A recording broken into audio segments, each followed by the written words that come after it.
Okay, so bukas po, abangan nyo po ang ating sale. Bagsak presyo natin bukas.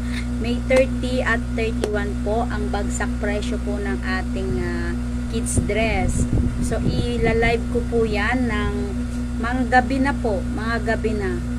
Ilalive natin. Tapos, ayun, para sa mga gusto, ilalive ko po yung bukas ng mga, start tayo mga mga 8 ganun, mga 8 na para kumain na yung lahat, pahiga na lang, ganyan, no? So, bukas po mga 7 or 8 tayo mag-i-start. Bukas po yung ating bagsak presyo ng kids dress. Antabayanan nyo po yon para sa, naku, marami tayong stocks dito. Dati po ang presyo nun ay 300. Tapos po yung mga 1 to 2, 2 to 3 natin to